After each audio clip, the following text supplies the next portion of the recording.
Hello मेरे बच्चा लोग।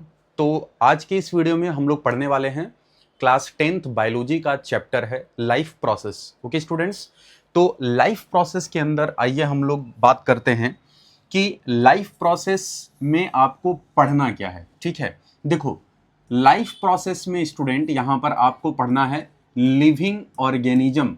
लिविंग ऑर्गेनिज्म का आपको क्या पढ़ना है बच्चा? लाइफ प्रोसेस पढ़ना है।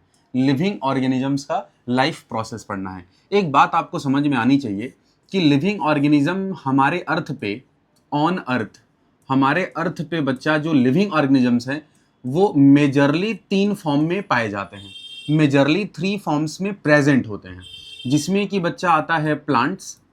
क्या आता है? प्लांट के फॉर्म में लिविंग ऑर्गेनिजम्स पाए जाते हैं। एनिमल्स के फॉर्म में, एनिमल्स के फॉर्म में होते हैं स्टूडेंट्स। इसके बाद फिर बच्चा आपको माइक्रो ऑर्गेनिजम्स के फॉर्म में देखने को मिलेगा। माइक्रो ऑर्गेनिजम्स के फॉर्म में देखने को मिलेगा। तो मेजरली जो है आपको लिविंग ऑर्गेनिज्म हमारे अर्थ पे 3 फॉर्म में देखने को मिलता है, प्लांट, एनिमल और माइक्रो ऑर्गेनिजम्स। तो आपको क्लास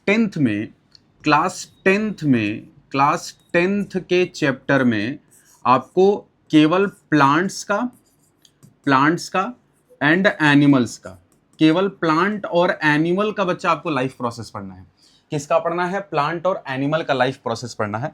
तो चलिए जो है इस चैप्टर को हम लोग स्टार्ट करते हैं। ठीक है स्टूडेंट्स, इस चैप्टर को जो है हम लोग स्टार्ट करते हैं।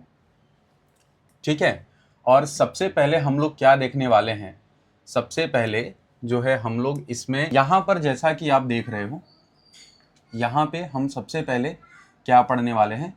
Criteria for being alive. देखो होता बेसिकली क्या है स्टूडेंट्स, देखो होता क्या है, देखो बच्चा होता क्या है कि ऐसे कौन कौन से क्राइटेरिया हैं।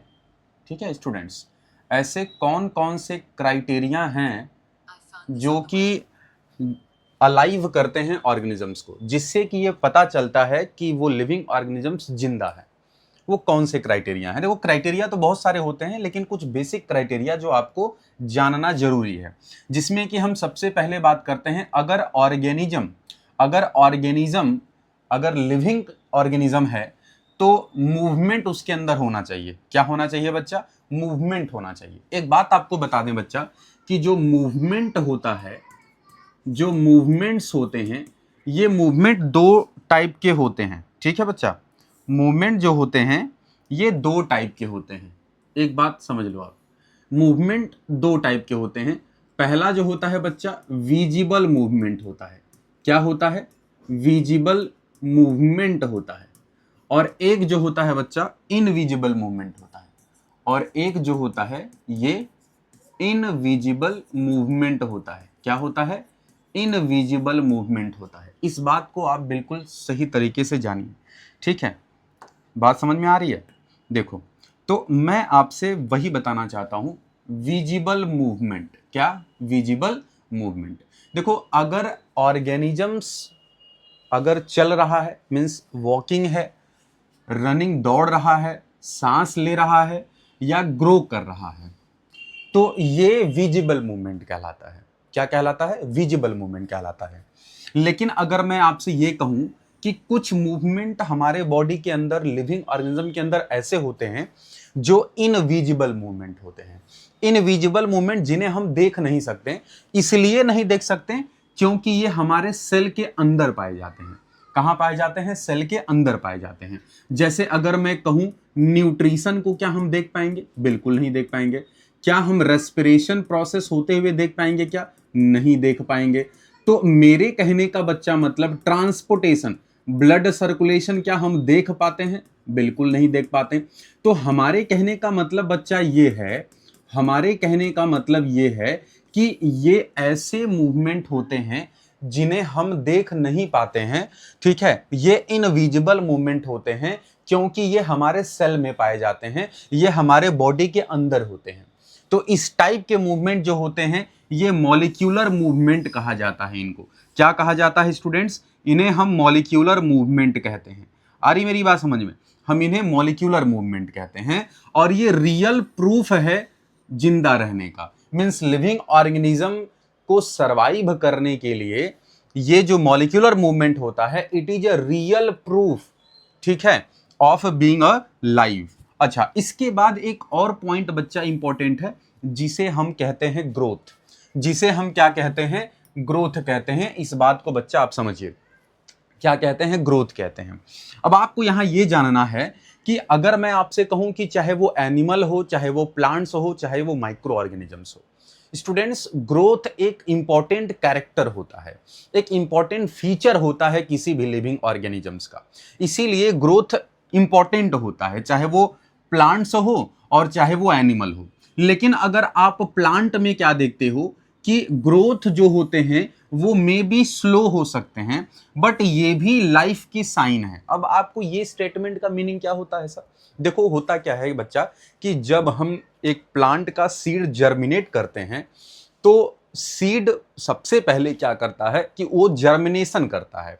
जर्मिनेशन में क्या होता है, सेल डिवीजन होता है। सेल डिवीजन से क्या होगा कि स्टेम्स डेवलप होंगे, रूट्स डेवलप होंगे, ठीक है, एंड स्टेम्स आगे फाइनली चल करके एक सीड प्लांट बॉडी बनाता है, क्योंकि उसके अंदर ग्रोथ हो रहा होता है।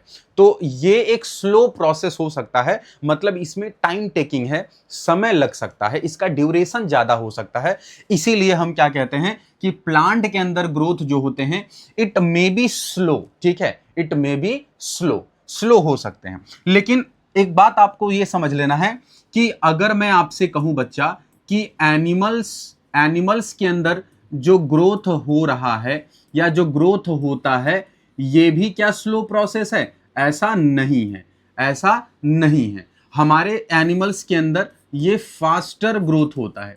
ग्रोथ कैसा होता है? फास्टर होता है, तेजी से होता है, comparison to plants, comparison to plant. Clear है? चलिए, तो ग्रोथ एनिमल में भी होगा, प्लांट में भी होगा, माइक्रोब्स में भी होगा, जो भी लिविंग ऑर्गेनिज्म है उसमें ग्रोथ होता है। अच्छा, नेक्स्ट पे आते हैं कि देखो एक बात और बता दे बच्चा कि एक टर्म दे रखा है वायरसेस। अब आप इस बात को समझो, आप इस बात को समझो कि वायरस एक नॉन सेल्यूलर कंपोनेंट होता है, लेकिन अगर वो किसी होस्ट के अंदर इंटर कर जाए तो वो क्या होता है, इट बिकम सेल्यूलर। देखो, नॉन सेल्यूलर का क्या मतलब है स्टूडेंट्स? नॉन सेल्यूलर का मतलब ये होता है कि नॉन लिविंग बिहेव करता है, मतलब कि वायरस लिविंग ऑर्गेनिज्म नहीं है और तब तक नहीं है जब तक वो किसी सबस्ट्रेटम या फिर कह लो किसी होस्ट से अटैच ना हो जाए। अगर वायरस अगर किसी बॉडी से अटैच होता है, किसी जो है ऑर्गेनिज्म की बॉडी में इंटर करता है, तो इट्स बिकम सेल्यूलर, और वो सेल्यूलर हो जाता है, मतलब वो लिविंग की तरह बिहेव करने लगता है, जिसकी वजह से वो क्या करेगा, डिजीज कॉज कर सकता है। क्या कॉज कर सकता है? डिजीज कॉज कर सकता है। तो मैं आपको यहां वही बता रहा हूं कि virus do not show molecular movement. ये मॉलिक्यूलर मूवमेंट नहीं शो करते क्योंकि लिविंग नहीं है ना। लिविंग होते हैं तो ये भी मॉलिक्यूलर मूवमेंट शो करते हैं, ठीक है, until they infect host cell.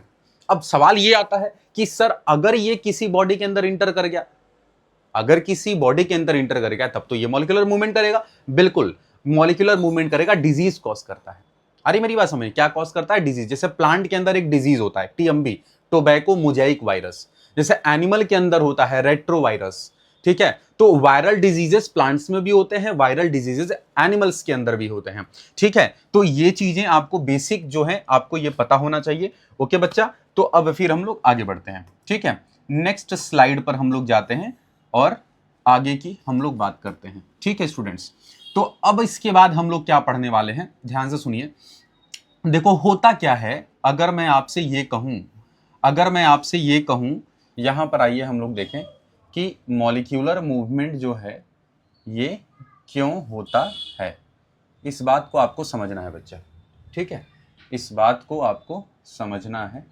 तो आइए इसको देखते हैं। देखो, तो आप क्या देखने वाले हो इसके अंदर, एक बात को आपको समझना है हुआ स्टूडेंट्स। देखो होता क्या है कि living organism have highly organised structure. मैं आपसे कह रहा कि जो लिविंग ऑर्गेनिजम्स होते हैं हाईली ऑर्गेनाइज्ड स्ट्रक्चर होते हैं। देखो, लिविंग ऑर्गेनिज्म सिंपल भी होते हैं, कॉम्प्लेक्स भी होते हैं।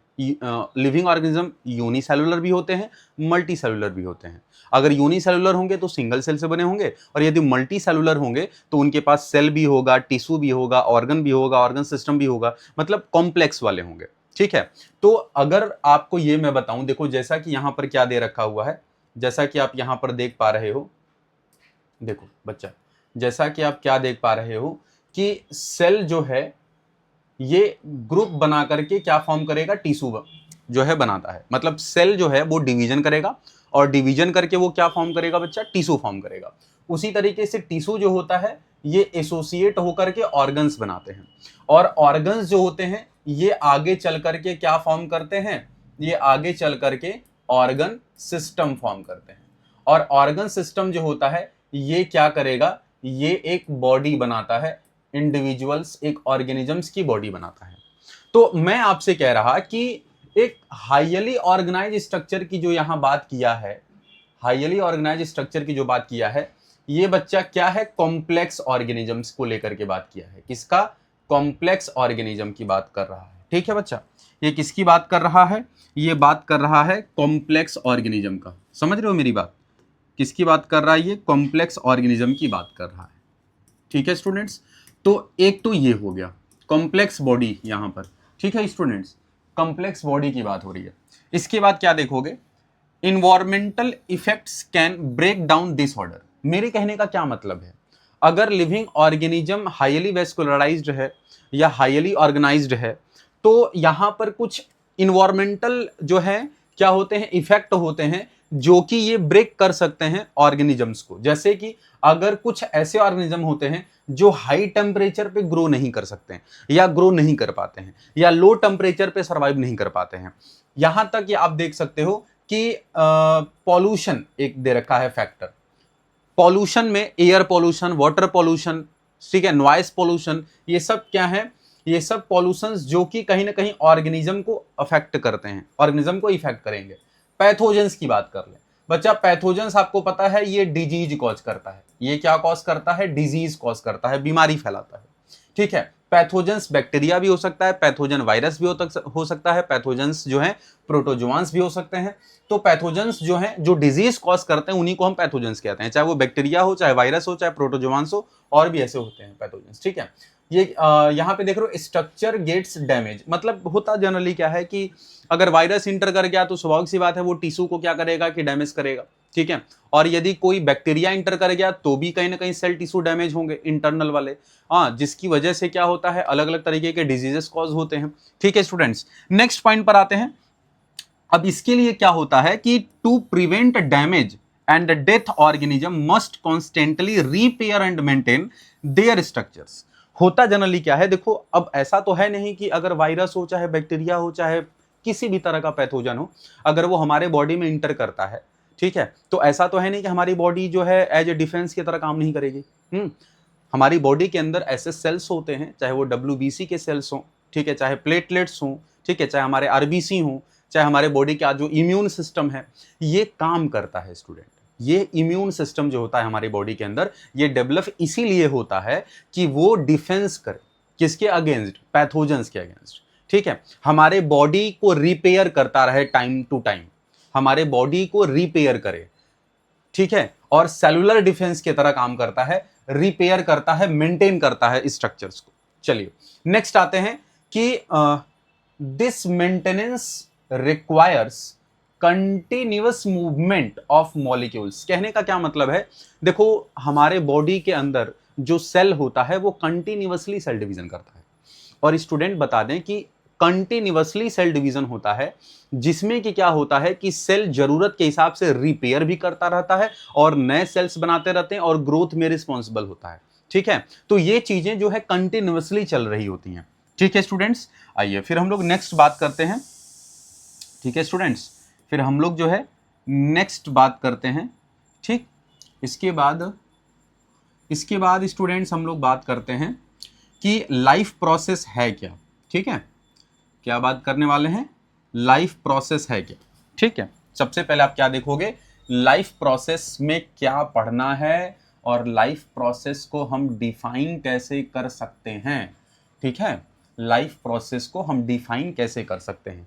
अब तक आपने क्या पढ़ा है, अब तक आपने बच्चा ये पढ़ा इस चैप्टर के अंदर कि लाइफ प्रोसेस में आपने क्या पढ़ा कि लाइफ प्रोसेस के अंदर किस चीज को पढ़ना है। जैसे लिविंग ऑर्गेनिजम्स आपने पढ़ा है, लिविंग ऑर्गेनिज्म के आपने कैरेक्टरिस्टिक्स पढ़ा जिसके अंदर मूवमेंट इंपॉर्टेंट है, मूवमेंट, जिसमें विजिबल मूवमेंट, इनविजिबल मूवमेंट आपने पढ़ा, फिर आपने ग्रोथ पढ़ा कि ग्रोथ होना चाहिए।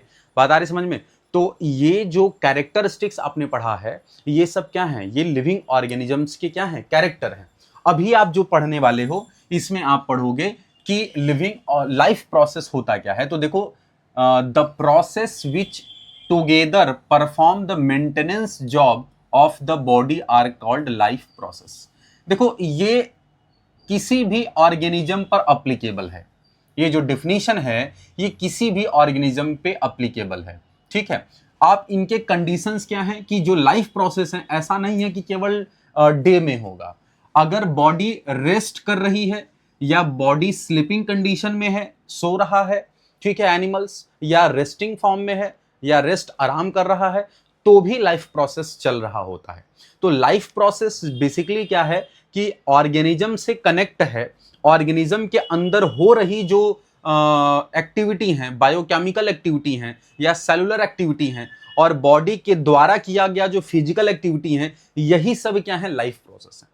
जो कि हमारे इन्वायरमेंट में abiotic component interact with biotic component, जो एबायोटिक बायोटिक कंपोनेंट का जो इंटरेक्शन होता है, किस चीज के लिए? सर्वाइवल के लिए, अर्थ पे सर्वाइवल एडॉप्टेशंस के लिए, ठीक है। तो आगे नेक्स्ट आते हैं कि इस चैप्टर्स में आपको फाइनली पढ़ना क्या है बच्चा। लाइफ प्रोसेस में आपको इसेंशियल एक्टिविटी है जो कि 4 हैं, जिसमें पहले नंबर पे आता है न्यूट्रिशन, सेकेंड नंबर पे आता है रेस्पिरेशन, थर्ड नंबर पर आता है सर्कुलेशन या ट्रांसपोर्टेशन कहते हैं, एंड फोर्थ नंबर पे आता है स्टूडेंट्स एक्सक्रीशन। तो there are 4 essential process we have to study in this chapter, ठीक है बच्चा। तो सबसे पहले आप क्या देख रहे हो? न्यूट्रिशन। सबसे पहले आप क्या देख रहे हो? न्यूट्रिशन। न्यूट्रिशन का बहुत सिंपल मीनिंग ये है स्टूडेंट्स कि आप इनटेक क्या करते हो? फूड। जैसे यहां पर आप देख रहे हो ये फूड दिया गया है, यहां पर डायग्राम में फूड दिखाया गया है, ठीक है, जिसमें कि चपाती है, सैलेड है, ठीक है, ये सब्जी वगैरह ये सब चीजें हैं। तो इनके अंदर क्या है? इनके अंदर न्यूट्रिएंट्स हैं। इनके अंदर बच्चा क्या है? इनके अंदर न्यूट्रिएंट हैं, और इस न्यूट्रिएंट के खाने से हमें क्या मिलता है? न्यूट्रिशन मिलता है। क्या मिलता है बच्चा? न्यूट्रिशन मिलता है। तो आप ये पढ़ने वाले हो, न्यूट्रिशंस पढ़ने वाले हो। इसके बाद फिर बच्चा आप पढ़ोगे रेस्पिरेशन। रेस्पिरेशन में क्या होता है? रेस्पिरेशन जैसा कि आप देख रहे हो कि breaking food for energy, digested food को ऑक्सीडाइज करके, ऑक्सीडेशन करके हम एनर्जी रिलीज करवाते हैं, एनर्जी प्रोड्यूस करवाते हैं। इसी को हम क्या कहते हैं? रेस्पिरेशन कहते हैं, ठीक है। देखो बच्चा, एक होता है ब्रीथिंग और एक होता है रेस्पिरेशन। ब्रीथिंग में जनरली क्या होता है कि intake of O2 and out या एक्सहेल ऑफ CO2, ठीक है। Inhalation of O2 and exhalation of CO2 को हम क्या कह रहे हैं बच्चा? ब्रीथिंग कह रहे हैं। और रेस्पिरेशन में क्या होता है कि एक्सचेंज ऑफ गैसेस भी होते हैं बिटवीन लंग्स एंड ब्लड, ठीक है, और डाइजेस्टेड फूड का ब्रेक डाउन भी होता है एनर्जी रिलीज करवाने के लिए, ठीक। तो यहां पर आप वही पढ़ने वाले। देखो, लंग्स क्या लेता है? O2 को इनहेल करेगा और CO2 एक्सहेल करेगा। तो ये इनटेक कर रहा है, इनटेक कर रहा मतलब कि इनहेल कर रहा, इनहेल, ठीक है, ले रहा है, और ये एक्सहेल कर रहा है। क्या कर रहा है? एक्सहेल, बाहर निकाल रहा, आउटसाइड, बाहर की तरफ, ठीक है। तो ये कंडीशन जो आप देख रहे हो, ये जो कंडीशन होती है, इस कंडीशन को हम मतलब कि जो ब्रीथ हम कर रहे हैं, जो सांस ले रहे हैं, ये ब्रीथिंग है, जिसमें कि हम O2 ले रहे हैं और CO2 को जो है हम रिलीज कर रहे हैं। सिंपल सी बात है। तो ये भी हम डिटेलिंग करेंगे इसके बारे में। थर्ड नंबर पे बच्चा आता है जो कि हम लोग डील करने वाले हैं, वो है ट्रांसपोर्टेशन। ट्रांसपोर्टेशन में होता जनरली क्या है? एक बात को ध्यान दे लेना बच्चा, carrying materials with in the body. Body के अंदर कुछ हमारे बॉडी फ्लूइड्स होते हैं जिन्हें हम ब्लड और लिम्फ के तौर पे जानते हैं। तो ये जो ब्लड होता है, ह्यूमन की मैं बात कर रहा हूं, ह्यूमंस में बॉडी फ्लूइड की तरह एक ब्लड है जो फ्लूइड कनेक्टिव टिश्यू है, जो कि क्या करता है कि डिफरेंट मटेरियल्स को कैरी करता है और एक प्लेस से दूसरे प्लेस पर ट्रांसपोर्ट करता है। ठीक इसी तरीके से प्लांट्स के अंदर भी अगर आप देखोगे तो प्लांट के अंदर कंडक्टिंग टिश्यू पाए जाते हैं जाइलम और फ्लोएम के फॉर्म में। जाइलम वाटर मिनरल को ट्रांसपोर्ट करता है, वहीं दूसरी तरफ जो फ्लोएम होता है वो फूड को क्या करता है? ट्रांसलोकेट करता है। What is the meaning of translocation sir? Translocation का मीनिंग क्या होता है? इसमें आप क्या देख पाओगे कि transport of food from green part of plant to non green part of plant, जिसे हम क्या बोलते हैं? ट्रांसलोकेशन कहते हैं। इस बात को बहुत क्लियर आपको समझना है, ठीक है। जैसा कि आपको यहां दिखा रहा है, ये ब्लड वेसल है, आप इस चीज को देखो, ये क्या है? ब्लड वेसल्स हैं, क्लियर है बच्चा? और इसके अंदर ब्लड फ्लो कर रहा, क्या फ्लो कर रहा है? ब्लड फ्लो कर रहा है। ये देख रहे हो, ये आरबीसी है, और यही आरबीसी क्या इसके पास होता है? पिगमेंटेड सेल्स होते हैं हीमोग्लोबिन के फॉर्म में, और हीमोग्लोबिन ही कैरी करता है ऑक्सीजन एंड CO2, ठीक है। आगे चल के डिटेलिंग इसका हम लोग करने वाले हैं। नेक्स्ट बच्चा, लास्ट प्रोसेस जो इस चैप्टर में आपको पढ़ना है, ये है एक्सक्रीशन। एक्सक्रीशन बच्चा एक ऐसा प्रोसेस है जिसमें कि हम वेस्ट मटेरियल को बॉडी से बाहर रिलीज करते हैं। इस प्रोसेस को ही कहते हैं एक्सक्रीशन। एक्सक्रीशन लोअर ऑर्गेनिजम्स में भी होता है, एक्सक्रीशन हायर ऑर्गेनिजम्स में भी होते हैं। लोअर ऑर्गेनिज्म में एक्सक्रीशन जनरली बॉडी सरफेस से ही होता है, और हायर ऑर्गेनिज्म में स्पेशलाइज्ड ऑर्गन होते हैं, और स्पेशलाइज्ड ऑर्गन सिस्टम वर्क करता है, जहां पर हम इसे एक्सक्रीटरी सिस्टम के फॉर्म में पढ़ते हैं। जैसे हम आपको मैं ह्यूमंस में पढ़ाऊंगा, ह्यूमन एक्सक्रीटरी सिस्टम, ठीक है।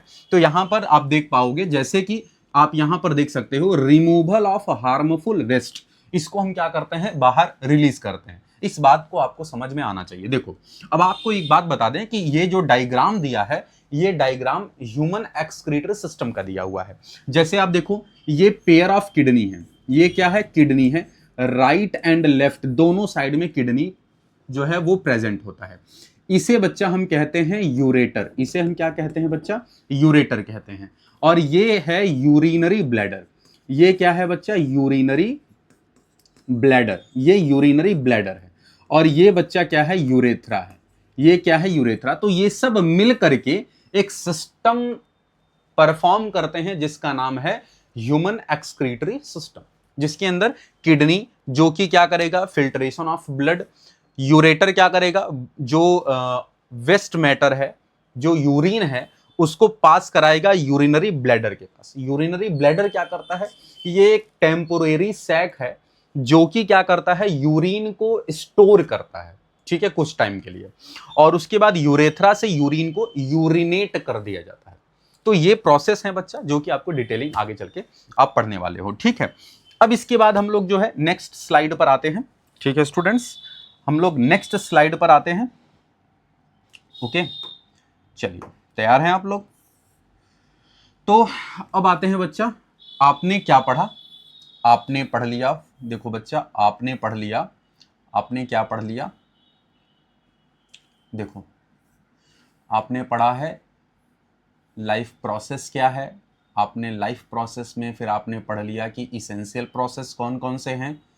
अभी आप जो पढ़ने वाले हो ये पढ़ने वाले हो न्यूट्रिशन एंड एनर्जी नीड्स, ठीक है स्टूडेंट्स। आप जो पढ़ने वाले हो ये पढ़ने वाले हो न्यूट्रिशन एंड एनर्जी नीड, ठीक। क्योंकि आपको ये तो बिल्कुल पता होना चाहिए ना, ये आपको पता होना चाहिए, क्लियर है? ये जो है आपको पता होना चाहिए, ठीक है स्टूडेंट्स। क्या मालूम होना चाहिए कि न्यूट्रिशन क्या है और एनर्जी नीड, एनर्जी की जरूरत जो है क्यों होती है, एनर्जी की जरूरत क्यों होती है, ठीक है। ये आप जो है पढ़ने वाले हो, इस बात को आप समझ लो, ठीक है। चलो देखो, तो यहां पर आप क्या देखोगे बच्चा? यहां पर आप क्या देखने वाले हो? ध्यान से इस बात को सुनना। न्यूट्रिशन जो है ये हमें मिलता है न्यूट्रिएंट से। जैसे कंपोनेंट ऑफ फूड को हम क्या कहते हैं? न्यूट्रिएंट्स कहते हैं। जैसे कार्बोहाइड्रेट्स हो गया, प्रोटीन हो गया, फैट लिपिड हो गया, विटामिन्स हो गए, मिनरल्स हो गए। तो ये सारी चीज़ें जो हैं ये बेसिकली क्या है? फूड के अंदर पाए जाते हैं। जिस फूड को हम खाते हैं, जो एनिमल का फूड है, स्पेशली ह्यूमन का जो फूड है, जिसमें कि कार्बोहाइड्रेट है, प्रोटीन है, लिपिड फैट है, ठीक है, विटामिन मिनरल, ये सारी चीज़ें हैं, ये सब न्यूट्रिएंट्स हैं। जब बच्चा इन्हें एनिमल खाता है तो उसको न्यूट्रिशंस मिलता है, उसको क्या मिलेगा? एनर्जी उसको क्या मिलती है? प्रोड्यूस की जाती है, एनर्जी उसको मिलती है एनिमल को। अब आप ऐसे समझो कि किसी भी लिविंग ऑर्गेनिजम्स में एनर्जी की इसेंशियल, एनर्जी की नीड क्यों है? मैं आपसे कहूं कि अगर हम मूवमेंट कर पा रहे हैं तो स्वाभाविक सी बात है हमें एनर्जी की जरूरत है। अगर हमें एनर्जी ना मिले तो हम फिजिकल एक्टिविटी नहीं कर पाएंगे, किसी भी तरह का फिजिकल एक्टिविटी नहीं कर पाएंगे, चाहे वॉकिंग हो, चाहे रनिंग हो, ठीक है, चाहे स्पीकिंग हो, चाहे टीचिंग हो, चाहे लिसनिंग हो, मतलब किसी भी तरीके का जो बेसिकली एक्टिविटी होती है, एक नॉर्मल एक्टिविटी जो एक ह्यूमन के जो है बिहेवियर में आता है, वो चीज भी हम नहीं कर पाएंगे। उसके लिए हमें एनर्जी की रिक्वायरमेंट है। अगर एक डॉग है, कैट है, अगर ये मूवमेंट कर रहा है तो उसको भी एनर्जी की जरूरत है। इस अर्थ पे जितने भी लिविंग ऑर्गेनिजम्स हैं उनको सरवाइव करने के लिए फूड की रिक्वायरमेंट होती है, क्योंकि फूड से एनर्जी मिलता है और एनर्जी से सेल डिवीजन करता है, सेल की ग्रोथ होती है, सेल रिपेयर करता है, सेल अपने स्ट्रक्चर्स को मेंटेन करता है। ये सारी चीजें किससे होती हैं? एनर्जी से। और वो एनर्जी मिलेगा कैसे? फूड से मिलता है। ठीक है बच्चा, तो यहां पर जैसे आप क्या देख रहे हो, यहां पर आप देख रहे हो कि needed for all physical activity and to maintain the body state of order, energy चाहिए ही चाहिए। और एनर्जी मिलती कहां से है? Energy obtain from, obtain, obtain from food. कहां से मिलेगी? फूड से मिलेगी। कहां से मिलेगी बच्चा? फूड से मिलेगी। इस बात को बिल्कुल समझ लो, ठीक है, इस बात को बिल्कुल समझ लो, फूड से मिलेगी। रॉ मटेरियल्स दे रखा है, जैसे यहां देखो, इसमें रनिंग है, ये फिजिकल एक्टिविटी कर रहा है, ये सब क्या है? फिजिकल एक्टिविटी जो ह्यूमन करता है। रॉ मटेरियल्स में बच्चा जैसे कि लीफ है, यहां दे रखा, वाटर है, यहाँ पे कुछ जो है मॉलिक्यूल्स दे रखे हैं, ठीक है, जिसके अंदर आप जैसे CO2 वगैरह भी इनको कह सकते हो। और ये प्लांट का ग्रोथ हो रहा है। क्या हो रहा है? प्लांट का ग्रोथ हो रहा है। तो needed from outside to grow and develop. देखो होता क्या है, मैं वही तो आपसे बता रहा हूं कि किसी भी लिविंग ऑर्गेनिजम्स को सर्वाइव करने के लिए अबायोटिक फैक्टर का यूज करना ही पड़ेगा। हम लोग ऑक्सीजन की रिक्वायरमेंट होती है, हम कहां से लेते हैं? बाहर से लेते हैं। प्लांट्स को भी फोटोसिंथेसिस करना है, प्लांट को भी ग्रोथ करना है, प्लांट को भी डेवलप होना है, तो प्लांट को भी जो है फैक्टर कहां से मिलेंगे? बाहर से मिलेंगे, आउटसाइड, ठीक है, आउटसाइड द प्लांट। तो ये क्या है? रॉ मटेरियल्स हैं।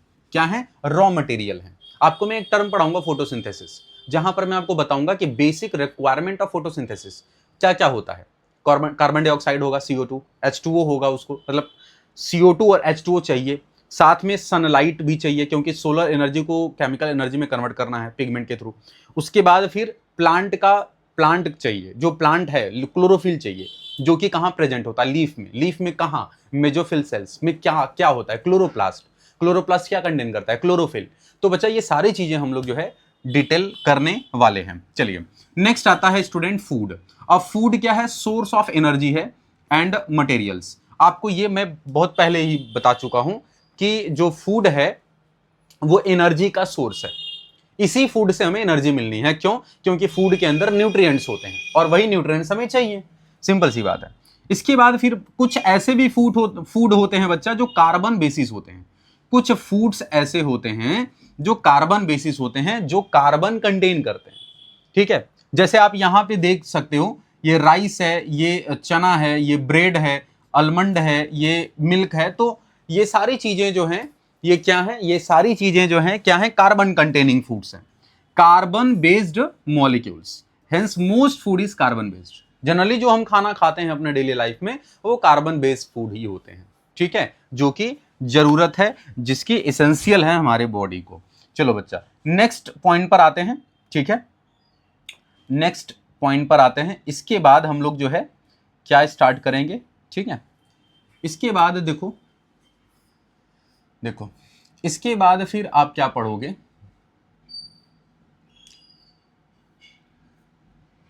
देखो बच्चा, इसके बाद आप क्या पढ़ने वाले हैं? डिफ्यूजन वर्सेस कॉम्प्लेक्स ऑर्गन, ठीक है, डिफ्यूजन वर्सेस कॉम्प्लेक्स ऑर्गन। देखो ये क्या चीज है, इसको जरा देख लो ना, इसको जरा देख लो कि ये क्या चीज है, ठीक है स्टूडेंट्स।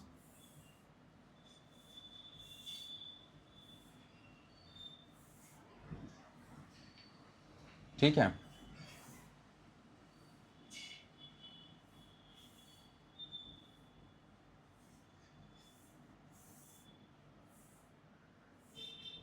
चलो अच्छा इसको देख लेते हैं, ठीक है, ठीक है। चलिए, डिफ्यूजन वर्सेस कॉम्प्लेक्स ऑर्गेनिज्म।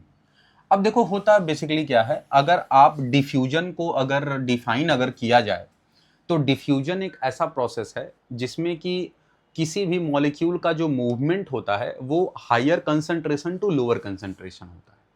ठीक है, डिफ्यूजन स्टेट ऑफ मैटर के तीनों कंडीशन में होता है, चाहे वो सॉलिड हो, चाहे वो लिक्विड हो, चाहे वो गैस हो, तीनों कंडीशंस में डिफ्यूजन होता है। ठीक है, यहां पर अगर मैं आपसे कहूं कि डिफ्यूजन जो है और कॉम्प्लेक्स ऑर्गेनिज्म, इन दोनों का हम क्या करने वाले हैं, कंपैरिजन करने वाले हैं। यहां पर जैसे कि आपको दे रखा है कि diffusion is sufficient for meeting oxygen and other needs. ठीक है, यहां पे दे रखा है कि single celled organisms simple diffusion is enough because the whole body is in contact with the environment. Direct contact with environment कौन आ रहा है बच्चा, single cell organism. Single cell organism, जैसे आप यहां अमीबा का एग्जांपल ले सकते हो, किसका ले सकते हो, अमीबा का एग्जांपल ले सकते हो। यह एक सिंगल सेल ऑर्गेनिज्म है, ये अपने बॉडी सरफेस से ही क्या करता है, ऑक्सीजन को क्या कर लेता है, इनटेक कर लेता है। यहीं दूसरी तरफ देखो मल्टी सेलुलर ऑर्गेनिज्म, जैसे ह्यूमन देखो, बॉडी कैसी है, लार्ज है और कॉम्प्लेक्स है, बिल्कुल सही बात है। All cell are not in contact with the environment, बिल्कुल सही बात है। कॉम्प्लेक्स बॉडी है तो स्वाभाविक सी बात है कि सारे के सारे जो सेल्स हैं हमारे बॉडी के वो डायरेक्टली इन्वायरमेंट के कॉन्टैक्ट में तो होंगे नहीं, बिल्कुल। Simple diffusion is insufficient to meet oxygen needs. Simple diffusion जो होता है वो इनसफिशिएंट होता है, मतलब केवल उससे ही हमें जो है हमारा जो है फुलफिल जो है नहीं हो पाएगा। ठीक है, यहां पर ऑक्सीजन फुलफिल नहीं हो पाएगा। Specialised transportation system are required, तो अब इसके लिए क्या करना पड़ेगा, एक स्पेशलाइज्ड ट्रांसपोर्टेशन सिस्टम की जरूरत पड़ेगी। अब स्पेशलाइज्ड ट्रांसपोर्टेशन सिस्टम की रिक्वायरमेंट जो है वो होती है। अब जैसे यहां पर आप देखो ये दिया ना, ये क्या दिया है, most cell are deep inside the body and not in direct contact with the environment. बिल्कुल, ये आप जो देख रहे हो ये सेल, ये जो आप सेल देख रहे हो जो कि लंग्स के सेल हैं, इनको आप क्या कह सकते हो, एल्वियोलाई, क्या बोल सकते हो, एल्वियोलाई। और यही क्या करते हैं, ये ऑक्सीजन को क्या करेंगे, डिफ्यूज कराते हैं, ऑक्सीजन डिफ्यूज करेंगे और इसको कंटेन कर लेंगे, डिफ्यूज करा करके क्या कर लेंगे, कंटेन कर लेंगे, और कंटेन कर लेंगे और वही ऑक्सीजन ब्लड में देंगे। ब्लड क्या हो गया, ऑक्सीजनेटेड हो गया, और ऑक्सीजनेटेड ब्लड जो है हार्ट में जाएगा, हार्ट उसको पंप करेगा एंड पंप करके पूरे बॉडी पार्ट्स में उसको ले जाया जाता है। ठीक है स्टूडेंट्स, तो diffusion is insufficient, transport system, respiratory and circulatory system are required, बिल्कुल सही बात है। चलो अब नेक्स्ट पे बात करते हैं। इसका मतलब आपने ये देख लिया कि डिफ्यूजन क्या है। डिफ्यूजन एक क्या है कि एक प्रोसेस है जिसके थ्रू ऑर्गेनिज्म, कुछ ऑर्गेनिज्म स्पेशली लोअर ऑर्गेनिजम्स क्या करता है, डिफ्यूजन के मदद से वो क्या करता है, ऑक्सीजन वगैरह इनहेल भी करता है, उसे और भी किसी इवन न्यूट्रिशन तक करता है। ठीक है, सीडो अमीबा क्या करेगा, सीडोपोडिया बनाएगा, सीडोपोडिया से फूड इंगल्फ करता है और उसको फिर डाइजेशन उसका स्टार्ट होता है। ठीक है, 5 स्टेप्स हैं उसके डाइजेशन के। चलो इसके बाद फिर हम लोग बच्चा नेक्स्ट स्लाइड पर चलते हैं। ठीक है, नेक्स्ट स्लाइड पर चलते हैं जिसमें कि हम सबसे पहले स्टार्ट करेंगे मोड ऑफ न्यूट्रिशन। क्या स्टार्ट करने वाले हैं, मोड ऑफ न्यूट्रिशन। ठीक है स्टूडेंट्स, क्या देखने वाले हो, मोड ऑफ न्यूट्रिशन। देखो यहां पर आप क्या पढ़ने वाले हो, मोड ऑफ न्यूट्रिशन पढ़ोगे। ठीक है स्टूडेंट्स,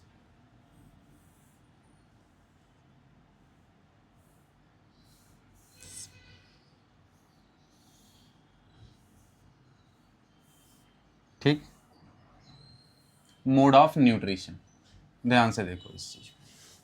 देखो अब इसमें आप क्या देखने वाले हो मोड ऑफ न्यूट्रिशन में, कि एक होता है ऑटोट्रॉफिक न्यूट्रिशन और एक होता है हेटरोट्रॉफिक न्यूट्रिशन। ऑटोट्रॉफिक न्यूट्रिशन को आप बड़ा बेसिकली सिंप्लीफाई कर सकते हो कि ऐसे ऑर्गेनिजम्स जो सेल्फ मैन्युफैक्चर फूड, जो खुद से खाना सिंथेसिस करते हैं, जो खुद से फूड बनाते हैं, वो ऑटोट्रॉफिक होते हैं। अगर आप इनको, इस टर्म को स्प्लिट करोगे तो बच्चा ऑटो का मतलब होता है सेल्फ, इसका मतलब क्या होता है, सेल्फ होता है, और ट्रॉपिक का मतलब होता है बच्चा नरिशमेंट।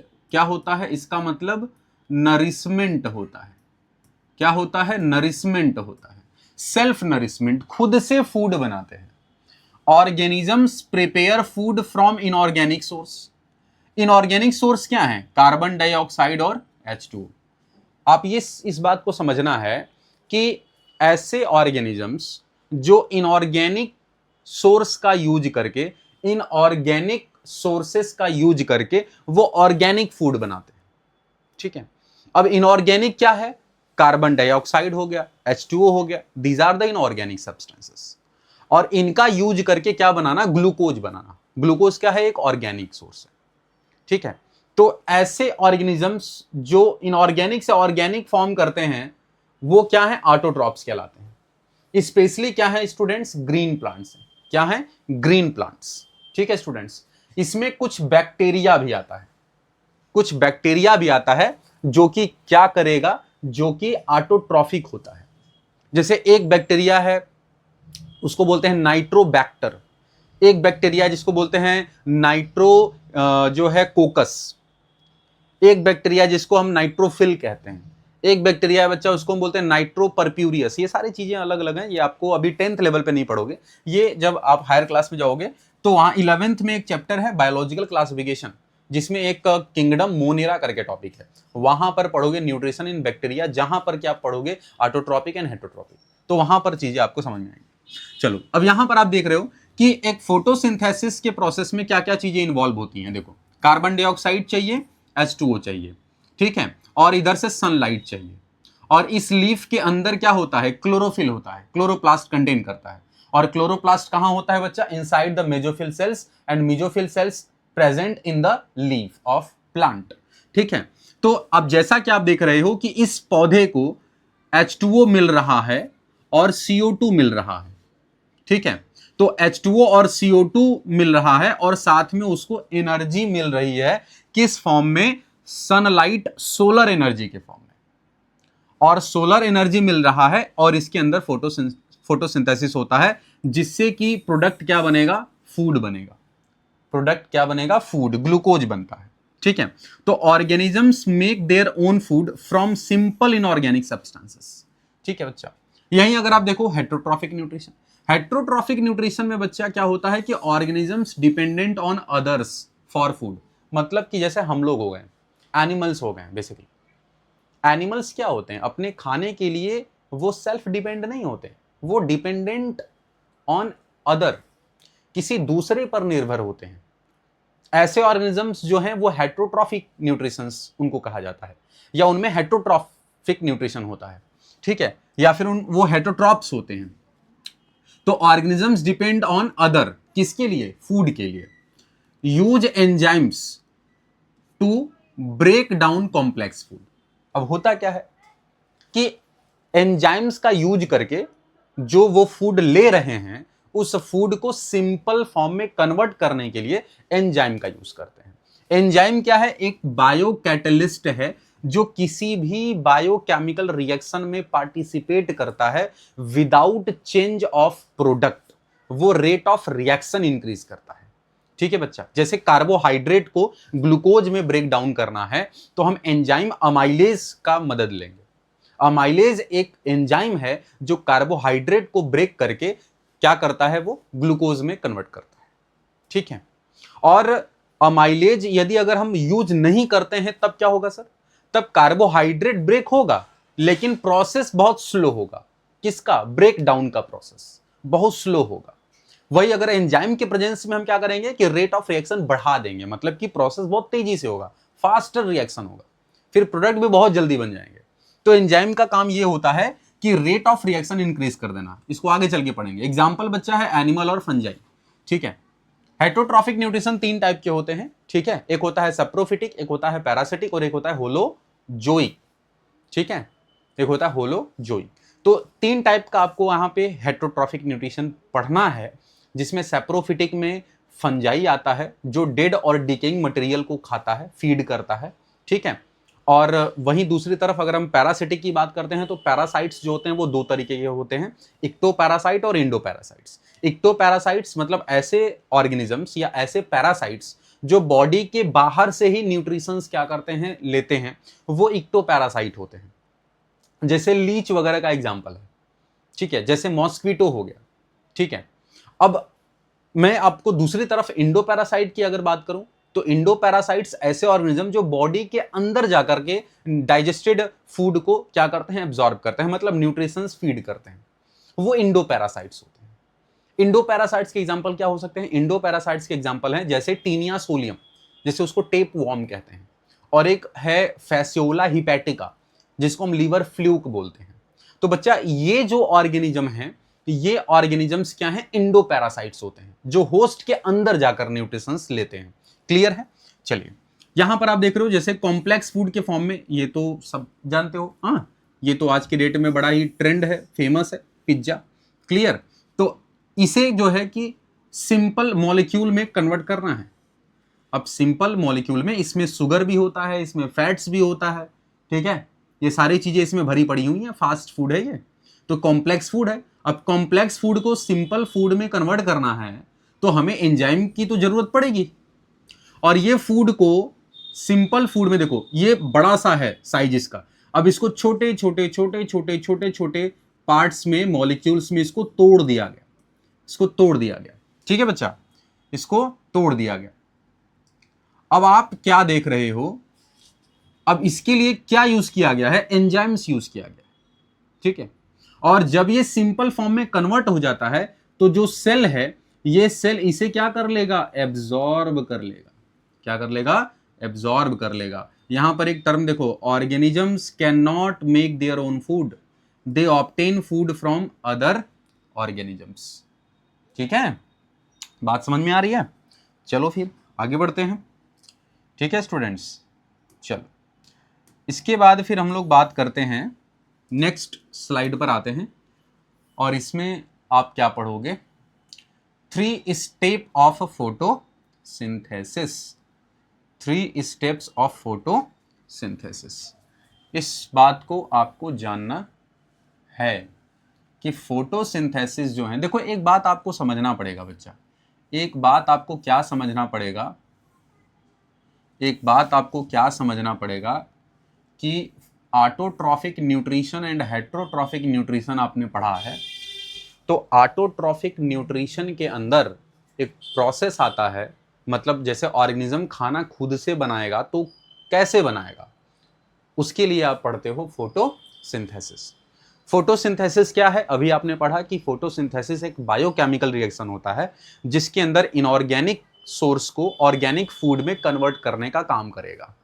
उसके लिए कुछ रॉ मटेरियल्स की रिक्वायरमेंट होती है, जैसे कार्बन डाइऑक्साइड हो गया, वाटर हो गया, सनलाइट हो गया, ठीक है, और प्लांट खुद इन्वॉल्व होता है। उसके लीफ के अंदर एक मेजोफिल नाम का सेल होता है और उसके अंदर क्लोरोप्लास्ट होता है, और क्लोरोप्लास्ट क्लोरोफिल कंटेन करता है, और यही क्लोरोफिल क्या करता है? सनलाइट को, सोलर एनर्जी को एब्जॉर्ब करेगा, और एब्जॉर्ब करके उसको केमिकल एनर्जी में कन्वर्ट करता है, और यही क्लोरोफिल जो है ये H2O को स्प्लिट करके हाइड्रोजन एंड ऑक्सीजन में कन्वर्ट करता है।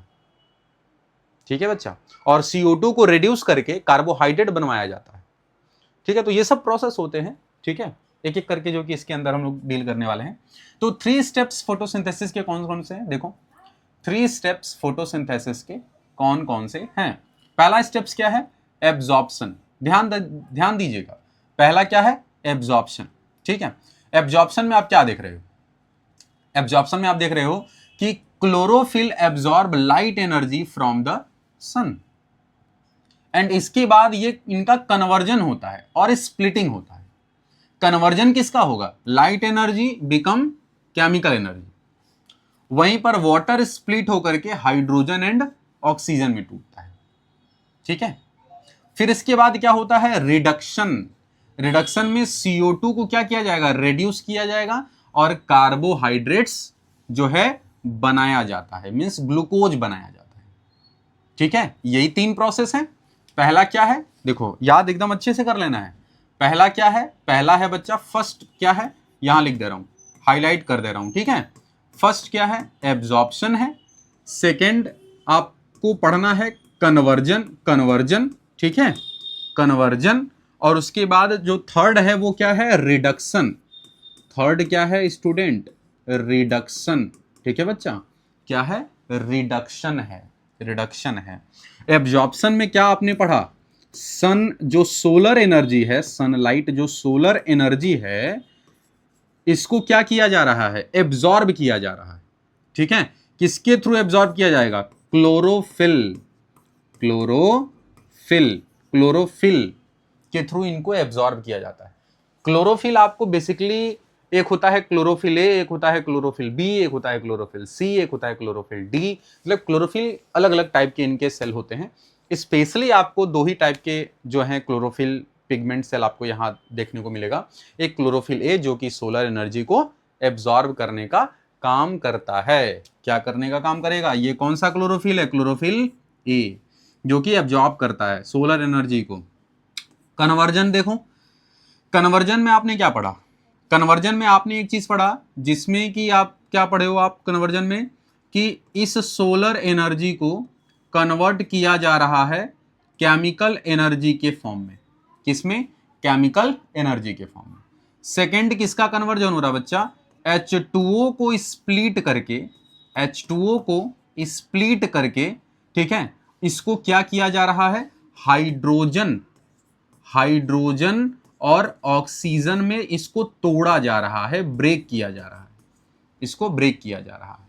ठीक है, अब ऐसा इसलिए किया जा रहा है क्योंकि रिडक्शन के अंदर, रिडक्शन के अंदर क्या किया जाए, CO2 को रेड्यूस करके, CO2 को रेड्यूस करके कार्बोहाइड्रेट बनाया जा सके। क्लियर है। अच्छा, एक और नोट में देखो क्या करके लिखा है कि desert plants take CO2 at night and process it during the day. Important point है, जो डिजर्ट प्लांट होते हैं वो कार्बन डाइऑक्साइड को नाइट में जो है क्या करते हैं, लेते हैं और उसको प्रोसेस करते हैं कब, डे में। प्रोसेस कब करते हैं उसको, डे में करते हैं। ठीक है, चलो तो ये पॉइंट्स हैं। ठीक है, इसके बाद हम लोग नेक्स्ट क्लास में मिलेंगे। ठीक है बच्चा।